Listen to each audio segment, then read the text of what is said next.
saudara semuanya. Selamat malam. Pada kesempatan malam hari ini saya ingin menyampaikan apa yang diminta oleh Bapak Ibu semua. Tema yang sangat bagus, selalu ada jalan untuk pulang. Waktu itu saya diberi tema ini dalam bahasa Inggris seperti tertulis dari Service Away Home. Saya tanya, ini Indonesianya apa ya? Saya tuh nggak begitu paham bahasa Inggris gitu lah. Lalu terjemahannya dalam bahasa Indonesia itu ya, selalu ada jalan untuk pulang. Saya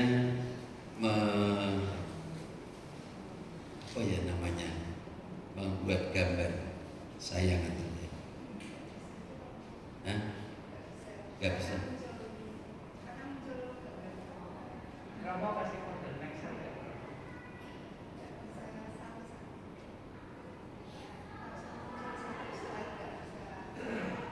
Oh iya,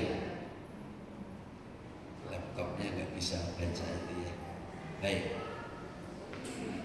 kembali yang pertama nggak apa-apa.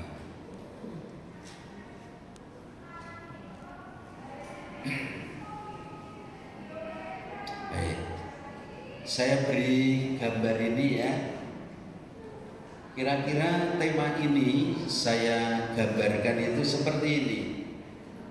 Jadi ya, Tuhan Yesus yang memberikan hatinya, menunjukkan belas kasihnya gitu ya kepada kita semua ya, seperti itu. Jadi nggak bisa ya. Oke. Baik, saya memahami tema ini, jalan untuk pulang, itu yang disebut jalan itu adalah ini, belas kasih dan pertobatan gitu ya. Jalan untuk pulang kembali kepada Allah itu belas kasih dan pertobatan.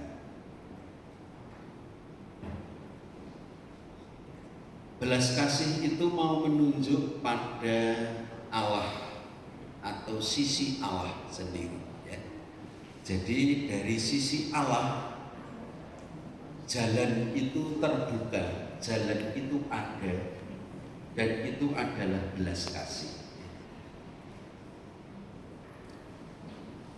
Dan jalan yang dari sudut pandang Allah, dari pihak Allah, itu adalah belas kasih, itu ditanggapi oleh manusia kita ini, orang-orang yang berdosa yang mau bertobat, menanggapi belas kasih Allah ini.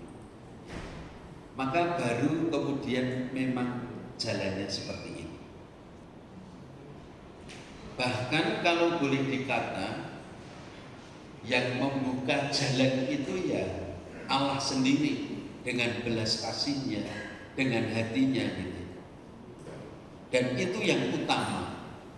Saya mau mengatakan dengan ini nantinya bahwa pertobatan sejati itu pertobatan yang digerakkan oleh belas kasih. Mungkin selama ini kita itu lebih pertobatan digerakkan oleh ketakutan, atau pertobatan yang ditimbulkan karena penderitaan. Kebanyakan itu ya, orang itu bertobat itu kalau menderita, orang itu bertobat itu kalau memang ada kemalangan di dalam hidupnya gitu ya, baru kemudian bertobat. Sebelum itu sulit untuk bertobat.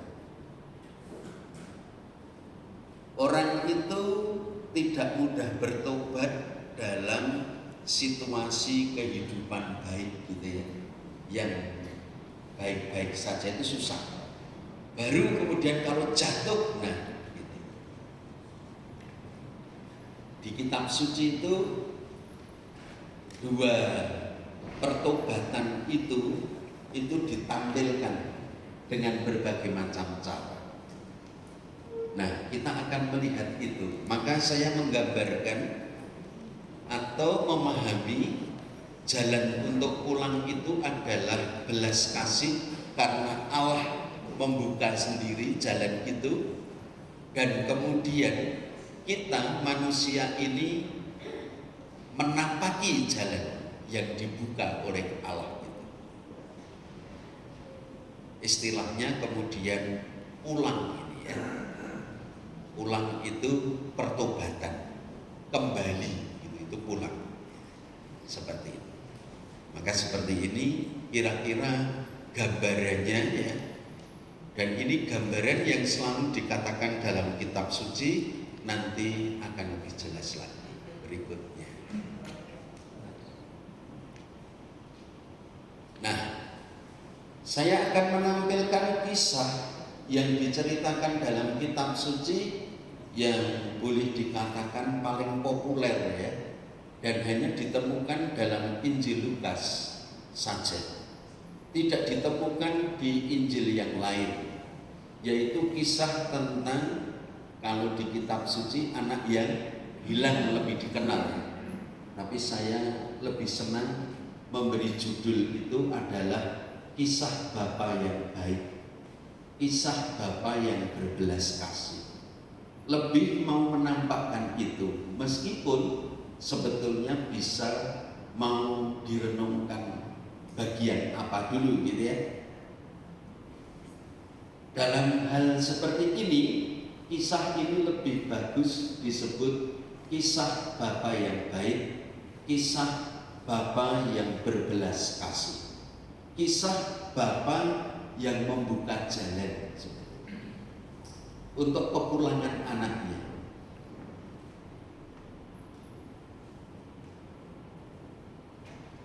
Sebetulnya ini adalah gambar yang dibuat oleh pelukis yang sangat terkenal. Saya lupa namanya. Siapa? Luar negeri ya. Rembrandt itu siapa ya? Pernah ya? Ini adalah gambaran anak yang pulang ke rumah bapaknya. Situasinya sangat mengenaskan. Kepalanya botak, rambutnya habis, pakaiannya compang-camping. Ini slide-nya mungkin atau laptopnya ya, jadi nggak jelas lagi. Lalu tanpa sepatu, lalu kurus badannya, mau menampakkan yang luar biasa. Nah, saya mau menampakkan Bapa yang berbelas kasih itu, Bapa yang membuka jalan. Bapa itu memberikan warisan yang diminta paksa oleh anak yang bungsu ya, dua anak ya. Anak yang bungsu itu meminta warisan dari bapaknya. Bapaknya itu memberikan saja. Dalam tradisi Jawa, meminta warisan ketika orang tua masih hidup itu istilahnya gigi mongso. Berarti mengharapkan kematian dari bapaknya, dari orang tuanya. Ternyata tradisi di sana Yahudi pun sama. Dan ini sudah menjadi kejahatan yang luar biasa. Kejahatannya karena bapaknya ini masih hidup, masih butuh makan, masih punya kebutuhan. Dan anak-anaknya itu masih tinggal bersama bapaknya itu. Kenapa kok warisannya diminta paksa? Ini kejahatan luar biasa. Dengan meminta itu sebetulnya mengharapkan bapaknya mati. Istilahnya gigi mongso ya. Ini berarti mengharapkan yang sebetulnya belum saatnya terjadi harus terjadi. Nah, tapi ya bapaknya ini kan luar biasa ya, baiknya ya, luar biasa belas kasihnya, maka ya sudah diberikan saja. Nah, ternyata setelah anaknya itu menerima warisan, warisan itu ternyata dijual, dan hasil penjualan warisan itu dipakai untuk berfoya-foya, lalu diceritakan di tempat di mana dia tinggal itu menderita luar biasa, kelaparan, habis semua uangnya, bahkan mau makan dari makanan babi saja dia sudah tidak bisa ya. Nah, baru kemudian pulang. Nah, apa yang saya tunjukkan belas kasih dari bapak itu? Ketika anaknya itu pergi, apa yang dibuat oleh bapaknya? Diceritakan bapaknya itu menunggu terus kepulangan anaknya yang pergi itu. Pastinya bapaknya itu mendengar juga ya, bahwa anaknya itu di tempat yang jauh menderita. Tetapi bapak yang baik hati ini tetap menunggu terus anaknya pulang itu. Nanti di rumah bisa membaca lagi apa yang dibuat oleh bapaknya itu. Ini tidak sekedar menunggu di rumah dalam bayangan, dalam pikiran, dalam harapan saja, tidak, tetapi menunggunya itu sungguh diekspresikan ya. Maka dikatakan di dalam kitab suci itu diceritakan sangat bagus, dia menunggu kepulangan anaknya yang pergi itu di dalam rumah, karena memang bapaknya ya tinggal di rumah, tetapi sekali waktu dia di pintu. Bapak Ibu, saya yakin pernah melakukan hal yang sama. Sekali waktu keluar di pintu, lalu melihat keluar gitu ya, menunggu anaknya ini sudah pulang belum gitu. Ini mau mengungkapkan apa? Gerakan hati seorang yang sungguh menunjukkan kasih, belas kasih, dan harapannya untuk kepulangan anaknya. Tidak hanya di pintu saja, lalu melihat keluar, dan mungkin dia beberapa saat di pintu gitu ya. Bapak Ibu pernah menunggu anaknya pulang, mungkin pergi, ini sudah jam pulang kok belum, sampai mungkin tidur pun di pintu ya. Kadang di situ ada kasur atau narik apa lalu di pintu ya, supaya nanti kalau pintu diketuk itu terdengar gitu ya. Sering gitu ya. Tidak cukup itu saja, dia keluar di halaman, kemudian di gapura, di lorong, bahkan dia sampai di jalan. Begitu mau menampakkan bapaknya ini menunggu kepulangan anaknya. Dan apa yang terjadi diceritakan dalam kitab suci sangat bagus, ketika kelihatan anaknya itu sudah pulang gitu ya, tapi masih jauh sana ya.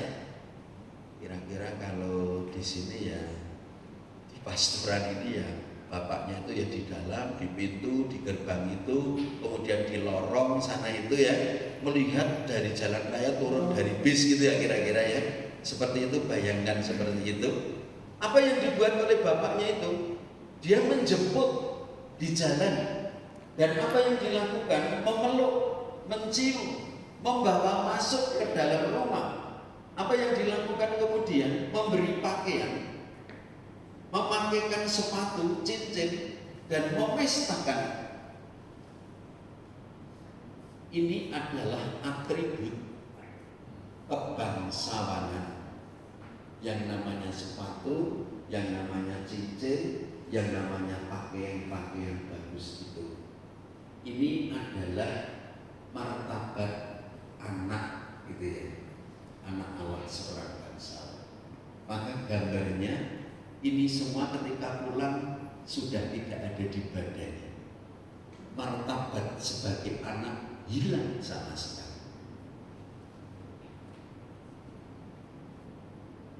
habis, semuanya habis.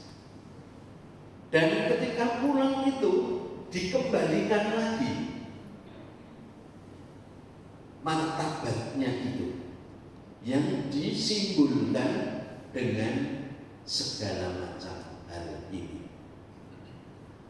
Sangat bagus sekali itu diceritakan dalam kisah itu. Nah, ini gambarnya yang lebih terang. Pakaian semua atribut ini kemudian dikembalikan lagi.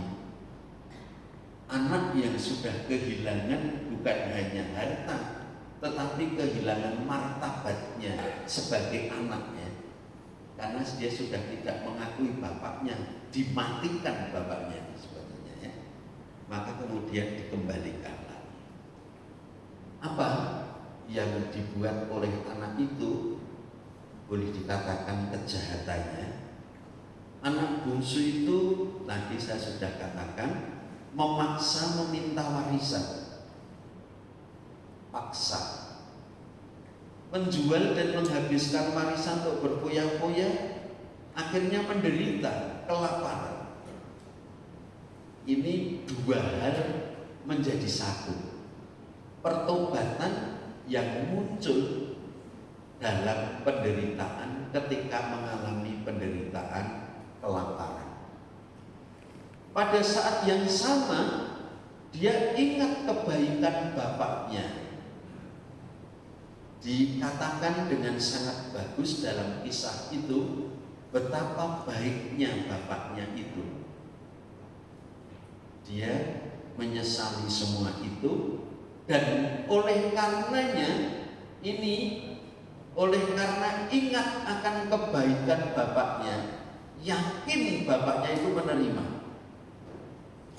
barulah kemudian pulang ke rumah bapaknya, menyesali kesalahannya, pulang ke rumah bapaknya. Akhirnya sebetulnya dalam kisah itu siapa yang hilang? Yang hilang adalah anak yang pertama, karena dia tidak mau pulang. Apalagi ketika melihat, dia protes ya, bapak ini gimana ya?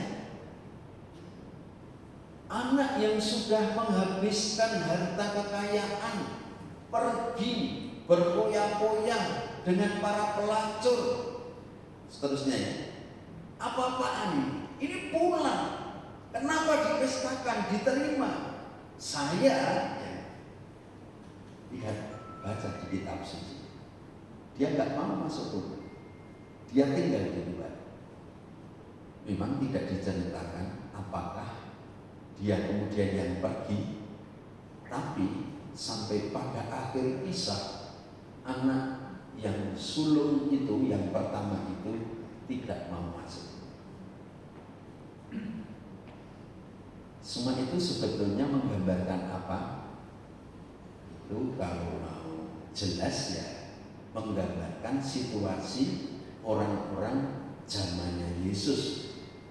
Maka dikatakan ini orang yang terakhir menjadi terdahulu, terdahulu menjadi terakhir. Anak yang pertama ini gambaran orang-orang Yahudi yang sebetulnya ada bersama mereka, tapi tidak menerima Yesus, bahkan kemudian membunuhnya. Ini anak yang bungsu ini ya, para pendosa-pendosa yang bertobat dan mereka yang mendapat keselamatan pada akhirnya.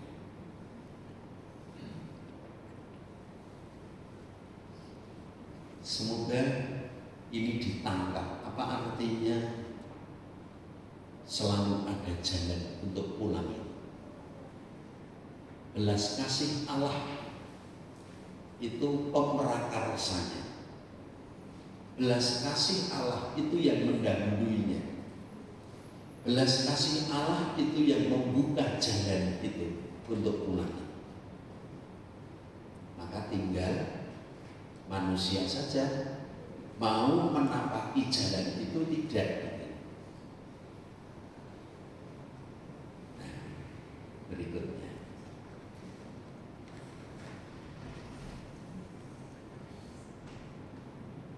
Kisah yang lain Ini kisah yang lain lagi. Saya hanya sedikit saja slide-nya ya. Ini kisah yang lain, yaitu kisah Yesus Gembala yang baik. Dalam Injil Lukas bab 15 ayat 1 sampai 7. Sebetulnya ini urutan saja ya. Setelah ini lalu kisah Bapa yang berbelas kasih. Apa yang dikatakan di sana? Saya mengambil gambar ini, domba ini tersesat atau dalam bahaya. Ini gambarannya seperti terperosok di tebing, lalu gembala yang baik, gambarannya ya Tuhan Yesus Gembala baik, lalu mengulurkan tangan untuk menyelamatkan, mengambil domba ini. Nah, kemudian setelah ditemukan, maka dipanggulnya, kemudian dibawa pulang. Gambarnya itu sebetulnya sederhana sekali. Apa yang sebetulnya diceritakan di situ? Yesus Gembala yang baik itu menyatakan belas kasih Bapa sendiri. Kalau tadi langsung perumpamaan tentang Bapa yang berbelas kasih. Yang saya renungkan, Yesus sebagai Gembala yang baik itu aktif mencari domba yang sesat. Aktif memprakarsai, mendahului ya, sama dengan Bapa itu tadi. Setelah ditemukan, domba itu dipanggulnya lalu dibawa pulang. Dan sebagai Gembala yang baik, Yesus itu menuntun, menjaga dan mengorbankan dirinya demi keselamatan kita.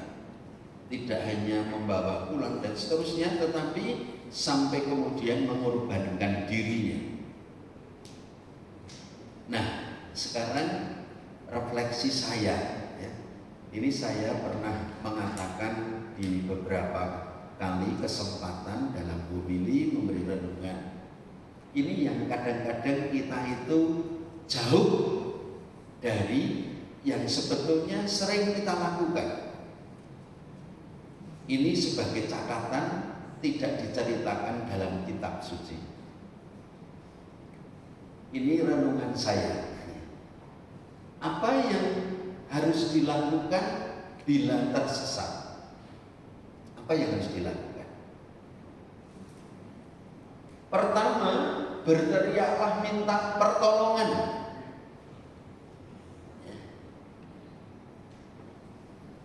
Ini saya sadari betul ketika mungkin saya itu senang berenang, meskipun sekarang jarang ya, menjadi hobi dulu ya. Seminggu itu 3 kali ya. Pada waktu itu terapi punggung saya ada tulang tumbuh di situ ya. Saya sudah mengusahakan kemanapun nggak sembuh, sampai di fisioterapi, di traksi, di rumah sakit Elizabeth hampir tiap hari, sebulan penuh nggak ada perubahan apapun ya. Pijet juga apalagi. Kemudian ketemu dengan Profesor Dr. Joko ya. Waktu itu di rumah sakit Karyati Semarang pas Natalan gitu ya. Romo boten usah rumah sakit, renang mawon. Sejak itu saya terjun ke kolam renang. Habis misa pagi jam 6, waktu itu saya di katedral, kebetulan pindah lagi ke Tanah Mas, maka di Indra Prasta, perumahan itu sangat dekat, hanya 15 menit, 10 menit sampai. Habis misa pagi langsung nyebur kolam renang. Dan ternyata di situ umat yang tadi misa pagi. Ya wes lah, malah gayeng gitu diteruske bisa nang kolam renang gitu ya. Selama kurang lebih setengah tahun total sembuh. Wes kebacut seneng gitu ya.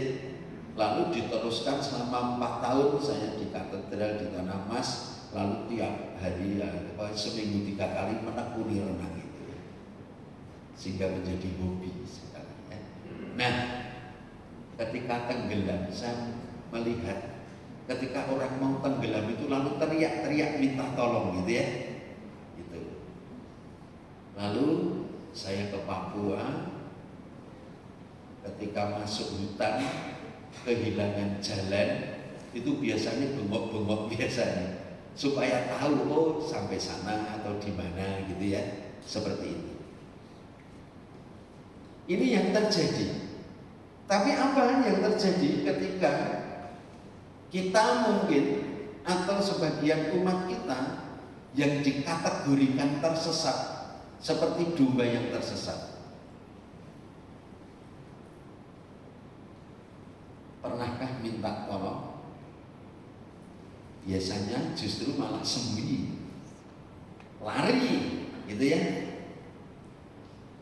Apalagi ketika itu menyangkut kasus-kasus perkawinan atau apapun ya, justru malah menyingkir. Bagaimana supaya tidak diketahui? Ini yang saya heran kadang-kadang ya. Padahal dalam praktek kehidupan kita, ketika ada dalam bahaya, itu kemudian berteriak. Yang kedua adalah menempatkan diri di tempat yang mudah ditemukan. Ini pengalaman ketika ziarah ya. Biasanya tour leadernya itu mengatakan kepada semua peserta anggota ziarah, nanti kalau sampai tersesat atau tertinggal rombongan, jangan bingung, jangan mencari, jangan mayang-mayang kemana-mana gitu ya. Tinggal saja di suatu tempat, jangan pergi-pergi, jangan bergerak kemana-mana. Yang penting karena sudah modern ya sekarang, beritahu saja saya berada di depan gereja apa gitu ya. Nanti tour leadernya itu yang akan mencari. Itu pun saya alami.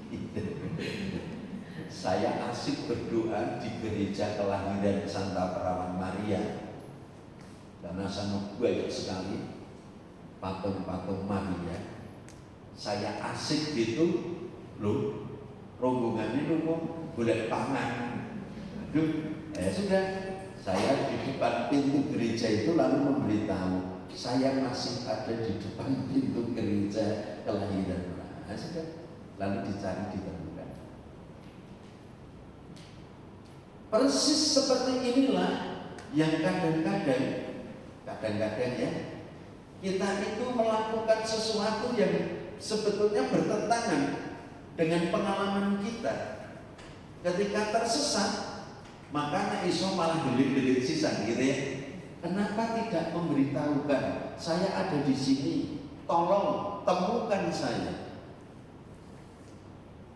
Saya hanya mau merenungkan Yesus sebagai gembala yang baik yang sangat aktif mencari itu. Tetapi soalnya dombanya ini melayu-melayu malah delik. Mestinya kan bengok-bengok mengembik terus ya, supaya diketahui di mana berada. Cepatlah nanti ditemukan. Ini sebetulnya nanti kita renungkan, kita ini orang berdosa itu akan gitu. Bengok minta tolong, nyuwun pengampunan itu aja berat sekali.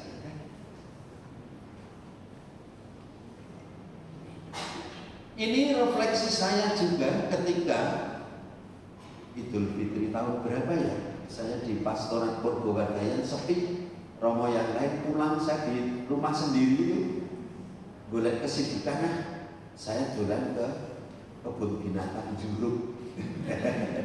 Wah, ramai banget ya, ramai tenang gitu. Tertarik saya terhadap pengumuman di pusat informasi. Ditemukan seorang anak dengan ciri-ciri, nah seperti itu. Mohon orang tua yang merasa kehilangan anaknya bisa mengambil di pusat informasi. Berikutnya lagi, orang tua yang kehilangan anak telah hilang, terpisah dari orang tua, seorang anak dengan ciri-ciri semacam itu. luar biasa bagi saya. Itu loh ternyata yang harus dibuat ketika tersesat.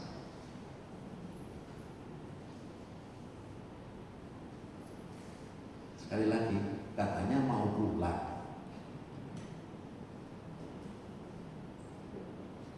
Selalu ada jalan untuk pulang. Oh, jalannya aja nggak dilalui. Tuhan yang aktif mencari saja tidak direspon kok. Gitu.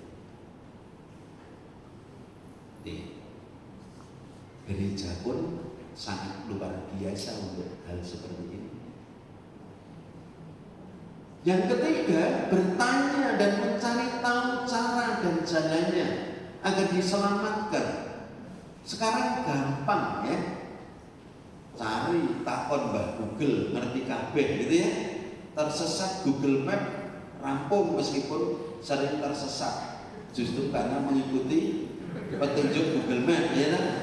Aku sekarang tekan kono ini etok-etok ra ngerti wae takon Google Map ya kan. Google Map ngapusi kowe takon gitu ya. Ngomong dhewe gitu wis ngerti ning takon gitu ya. Jadi dan sudah terkasih,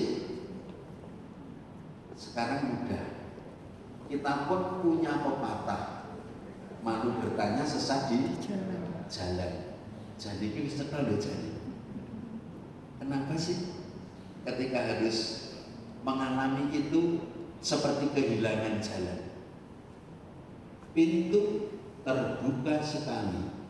Allah membuka belas kasih. Dalam kisah-kisah kitab suci jelas banget. Ini saya menampilkan saja yang populer-populer ya. Masih banyak yang lain. Semua mau menunjukkan bagaimana Allah itu aktif sekali untuk mencari, untuk menyelamatkan. Maka moto penggembalaan Bapak Uskup kita, Keuskupan Agung Semarang adalah mencari dan menemukan yang hilang ya. Lanjut. Kalau kurang, ini yang terakhir. Yang hari Minggu kemarin kita dengar dalam bacaan. Betul ya, hari Minggu kemarin Kristus Raja semesta alam. Bacaannya ini ya, seperti ini. Kisah Yesus menyelamatkan Dismas. Katanya penjahat yang bertobat itu yang minta pengampunan dan minta nanti untuk bersama Yesus di Firdaus, itu namanya adalah Dismas. Maka saya memberi judul Kisah Yesus menyelamatkan Dismas. Yesus yang tergantung di salib menyatakan belas kasih dan kerahiman Allah. Sekali lagi, ini pintu. Saya merenungkan, sepertinya kehilangan pengharapan. Sekarang pengharap-harap ya penjahat itu. Ini sudah detik-detik terakhir ya, sebelum meninggal. Ternyata pintu pun masih terbuka, jalan pun ternyata masih ada. Bahkan itu jalan tol karena kelengaran malam gitu ya. Bayangkan ya, tapi jangan coba-coba seperti Dismas ya. Besok saja ya. Tunggu kalau mau mati. Ya nek mati nek iso ana kesempatan mohon pengampunan, minyak suci dan seterusnya. Nek nang dalan bres gitu. Hebat sekali ini. Saya merenungkan kisahnya luar biasa.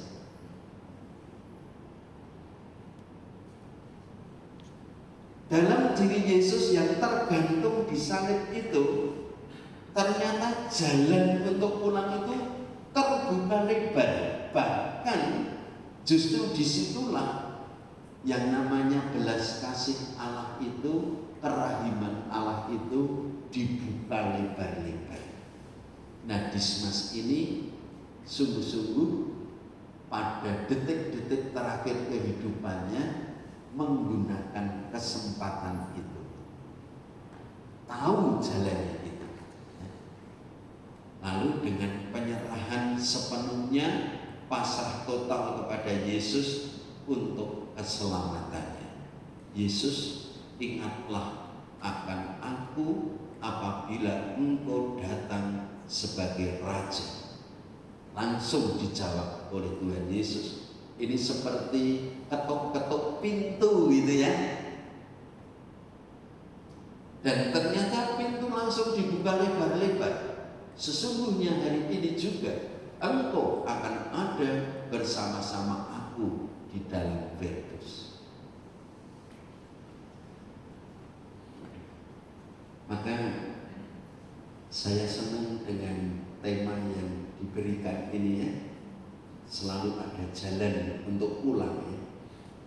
Mau kita meneguhkan iman kita akan belas kasih, akan kerahiman Allah itu sendiri.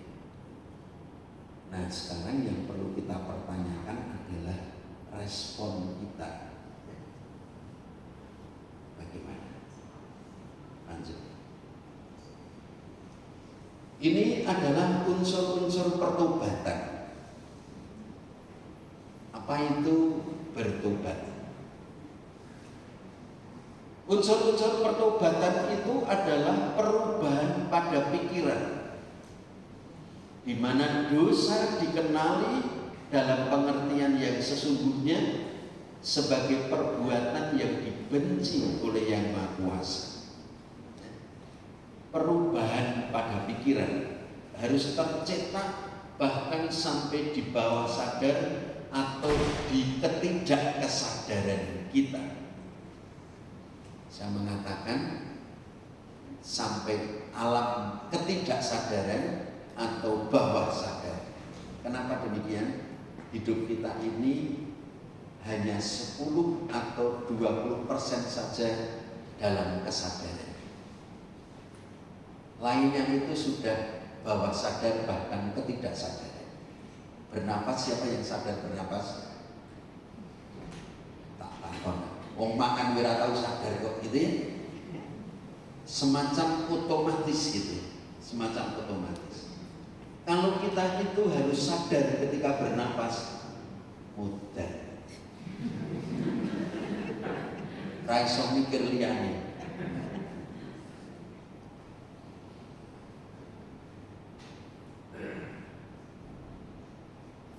Ingat ya, hidup manusia itu 10 paling banyak 20 itu dalam kesadaran. Lainnya itu sudah di bawah sadar, bahkan ketidaksadaran sama sekali. Maka kalau dikatakan ini perubahan pada pikiran ya, pikiran bahwa yang namanya dosa itu sungguh sesuatu yang sangat dibenci, sangat mengganggu, menghambat keselamatan. Mengapa saya mengatakan demikian? Karena ada orang yang menganggap dosa itu hal biasa. Orang tahu merasa bahwa ini sesuatu salah gitu ya. Penak gak ya berdosa ya? Maka pemahaman tentang dosa yang tak terampuni itu ya, yang disebut dosa melawan Roh Kudus itu apa tuh? Ketika orang tidak pernah lagi sadar bahwa itu berdosa, orang tidak pernah tahu lagi bahwa itu berdosa. Dosa menjadi kebiasaan. Dua, penyesalan yang sungguh-sungguh atas dosa bukan sekedar kesedihan karena akibat dosa yang pahit, menangis, berdosa iki piye aku mati ora mlebu swarga, aku iki engko menderita aku piye. Maaf, itu bukan sebuah penyesalan. Penyesalan yang sungguh-sungguh atas dosa bukan sekedar kesedihan karena akibat dosa yang sungguh mengerikan. Tiga, pengakuan yang rendah hati akan dosa yang mencakup keputusan yang tegas untuk meninggalkannya.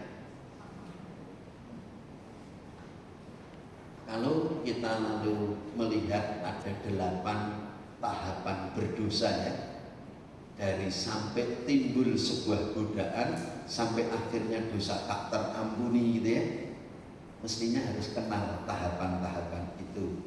Itu sama seperti kalau kanker dalam tubuh kita itu harus tahu stadium-stadiumnya. Jangan sampai tahu-tahu sudah stadium sing terakhir, sing ra iso ditulung gitu. Sebetulnya itu jelas sekali dalam kehidupan kita. Yang keempat, membenci dosa yang mencakup keputusan yang tegas untuk meninggalkannya. Ini awak dhewe sesuk kompromi kok. Pisan meneh ya ora apa-apa. Wong sesuk iso ngaku dosa wae. Yang kelima, kembali kepada Allah yang adalah Bapa yang penuh rahmat di dalam Yesus Kristus, dalam iman bahwa Yesus dapat dan akan mengampuni dosa kita. Seperti anak yang bilang tadi. Dalam kemalangan penderitaannya dia ingat akan belas kasih kebaikan Bapaknya. Itu yang menggerakkan, membuat tidak takut untuk kembali kepada Allah.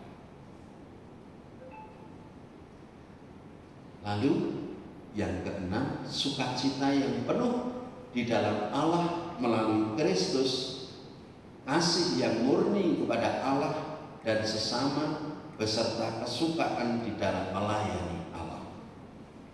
Baik, ini unsur-unsur pertobatan yang sejati ada di sini. Berikut yang terakhir. Pertobatan itu lalu apa ya setelah melihat semua itu? Bisa didefinisikan dengan banyak cara. Pertobatan adalah sebuah perubahan hati dan pikiran yang membawa kita lebih dekat kepada Allah, mencakup berbalik dari dosa dan berpaling kepada Allah untuk pengampunan. Dimotivasi oleh kasih Allah dan hasrat yang tulus untuk mematuhi perintah-perintahnya atau kehendaknya.